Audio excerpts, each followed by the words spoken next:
ഇന്ന് നമ്മൾ ഉണ്ടാക്കാൻ പോകുന്നത് വീട്ടിലുണ്ടാക്കാവുന്ന രുചികരമായ ചിക്കൻ ബർഗർ എങ്ങനെ ഉണ്ടാക്കുന്നുവെന്ന് നോക്കാം. അതിനായി സ്റ്റൗവിൽ പാൻ വെച്ച് 2 ടേബിൾ സ്പൂൺ സൺഫ്ലവർ ഓയിൽ ഒഴിച്ച് 1 പീസ് ഇഞ്ചിയും 5 വെളുത്തുള്ളിയും പൊടിയായി അരിഞ്ഞതും ചേർത്ത് വഴറ്റി 2 പച്ചമുളക് ഇട്ട് 2 മീഡിയം സവോള പൊടിയായി അരിഞ്ഞത്,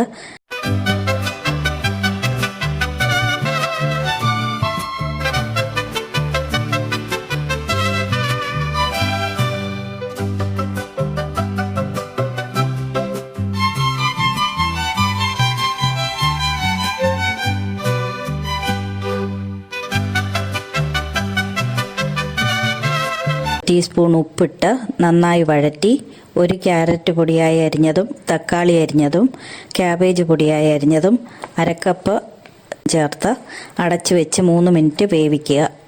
1 ടീസ്പൂൺ കുരുമുളക് പൊടി, 1/2 ടീസ്പൂൺ മുളക് പൊടി, 1 teaspoon garam masala, 8 table spoon cornflour പൊടി ഇവ ചേർത്ത് വഴറ്റി 250 ഗ്രാം ചിക്കൻ വേവിച്ചതും കൊത്തിയരിഞ്ഞ് പൊടിയായി അരിഞ്ഞതും ചേർത്ത്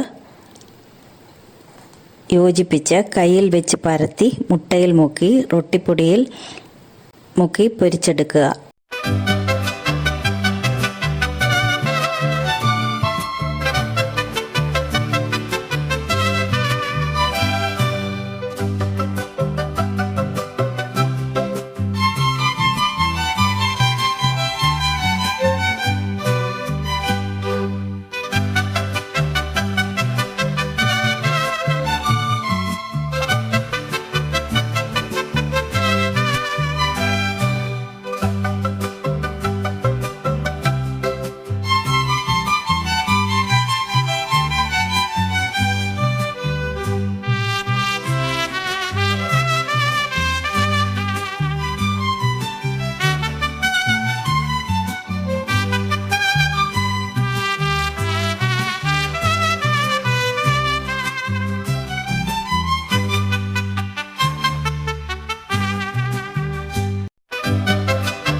ബ്രെഡിൽ മയോണൈസ് പുരട്ടി ക്യാബേജില വെച്ച് സവോള തക്കാളി ഇവ വെച്ച് ചിക്കൻ ബർഗർ വെച്ച് ഇവ അടച്ച് മുകളിൽ ചെറി കൊടുത്ത് സെറ്റ് ചെയ്യാം. നിങ്ങൾക്ക് ഈ വീഡിയോ ഇഷ്ടമായെങ്കിൽ സബ്സ്ക്രൈബ് ചെയ്യുക, ഷെയർ ചെയ്യുക, ലൈക്ക് ചെയ്യുക. നിങ്ങളുടെ വിലയേറിയ നിർദ്ദേശങ്ങളും അഭിപ്രായങ്ങളും കമൻറ്റ് ബോക്സിൽ എഴുതുക. ഇതിൻ്റെ അളവുകൾ ഡിസ്ക്രിപ്ഷൻ ബോക്സിൽ കൊടുത്തിട്ടുണ്ട്. നിങ്ങൾക്കത് നോക്കി ഇത് ചെയ്തെടുക്കാവുന്നതാണ്. Thank U.